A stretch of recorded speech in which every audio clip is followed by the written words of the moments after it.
Okay, the problem with this lectern is I've gone back to being short. I have more stature on Zoom. I think I've... So a warm welcome and thank you, and apologies for those of you who are in the earlier session that I was just speaking in. There's a little bit of overlap, but not the same. So as Susie said, I'm just going to give a very quick introduction to epidemic ethics. Before we hear from all the fellows and TC who's also involved in it. So what I want to talk about first is the origin and why we established this. So it dates back, the idea of this dates back to meetings that we held post-Ebola, the 2014 to 16 outbreak, and post-Zika. When an observation amongst myself and other colleagues was really that there wasn't a lot of contextual ethics advice being given, especially on clinical trials and things like that. And that we thought was a real gap and something we needed to do something about. This was at the time when I was at Wellcome, and then I subsequently moved to WHO and was very fortunate that Wellcome gave me a grant to pilot this idea. You'll get an idea of the timing here. So that's where we had two meetings leading up. And then in January, after writing an extensive white paper that hasn't been published because we didn't pilot, we launched in January 2020. So if anyone thinks of the timing, and the idea was we were going to launch with a year-long pilot. We were going to pilot this across ethics meetings, IAB, this type of meeting, and talk to as many ethicists, actually, was there in the first instance as we possibly could. But COVID hit in February. So we switched from this mode of thinking, let's plan this, take our time, work out what the network needs to look like, quickly into this, what do we do now? And I think it was really challenging to set this up in COVID, but at the same time, actually, maybe it was advantageous. Learning on our feet's probably been to our advantage. We haven't put in place some of the mechanisms we wanted to. We're still working on them, but I think actually we've learned a great deal from this experience. You'll see that I've put up really the words associated with the mission, what we aim to achieve. I think one of the key things I want to point out is really we wanted to give real-time contextual ethics advice. One of the themes I'm hearing, and I heard in the keynote speech this morning from Kevin, was this real need for embedding ethics in policymaking. But it's not just in policymaking, it's clearly in research and response. It's the whole way through the end-to-end process of our response to epidemics. And this is where this initiative really fits in. So we've said here there's 4 or 5 other objectives. As you can see, you can read them, so I won't have to read them out. Oh, I'm fancier than I realized. So we got some pilots. So I got the initial funding, then we moved into a second phase of pilot funding. So this next major phase runs from now to 2023.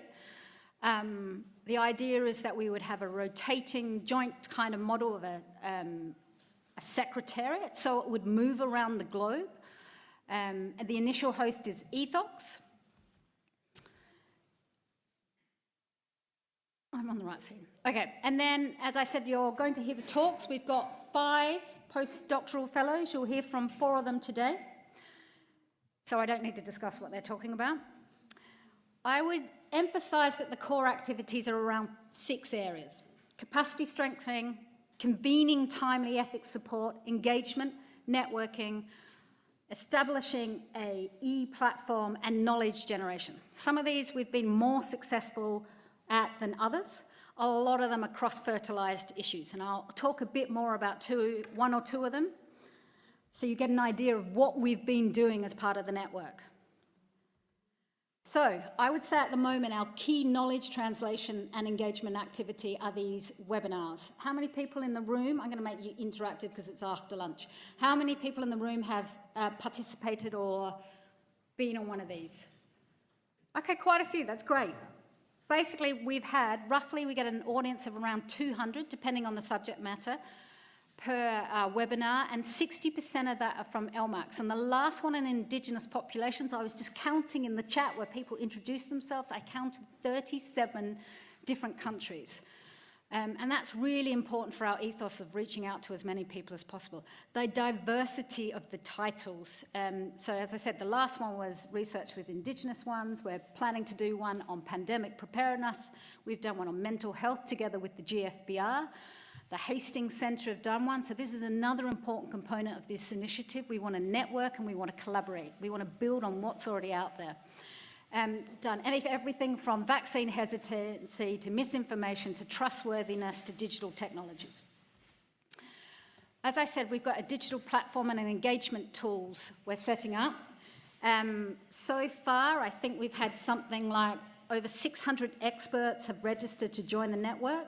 We have a mailing list of over 3,500.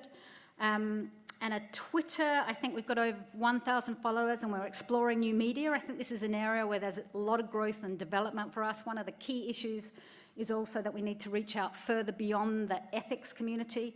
And I think this is probably a good way of doing it.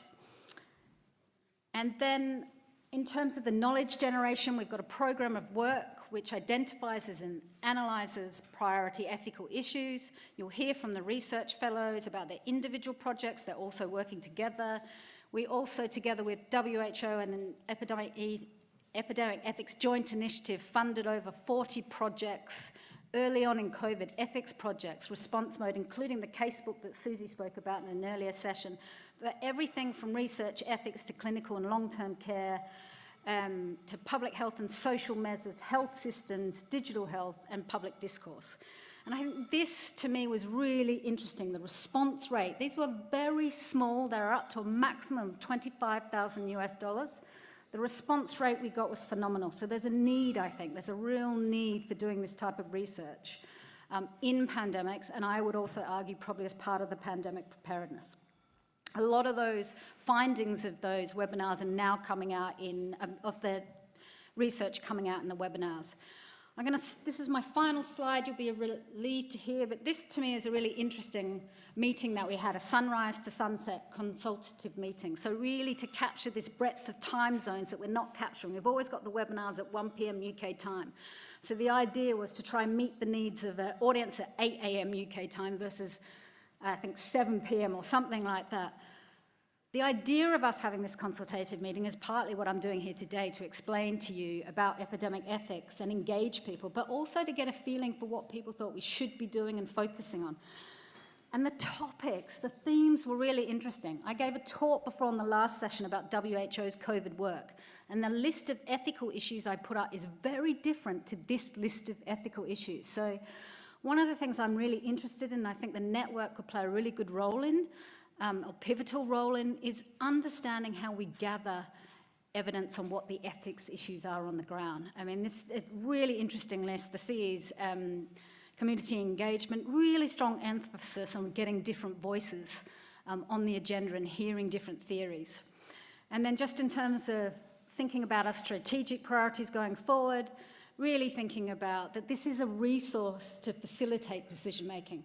And I thought Kevin's point this morning about what ethicists should be doing is something that we have to really hammer home, and that is we're there to give people the tools to make the decisions, but not to tell them what the decision should be. And I think that's a really interesting line that we need to re-emphasize, because a lot with research ethics review, we often get that, just tell me what you want me to put there. And I think that happens with policymakers. We need to leverage expertise. There are great networks. We've heard about Glide. There's the COVID Coalition that are doing great work. So I think part of epidemic ethics is really to leverage what's going on out there. A strong call for training, resources and materials. Something we haven't focused on, not because we haven't thought it's important, but because, as I said, we couldn't pilot. We've been challenged in terms of time and needs, but I think that's something we'll have to focus on. And I've already mentioned the expanding the audience and relationship building. Critical going forward is this networking and collaboration, including regional networks. I think that's really the next phase for us, is to move into the regional networks. And I'll stop there. Back to you, Susie.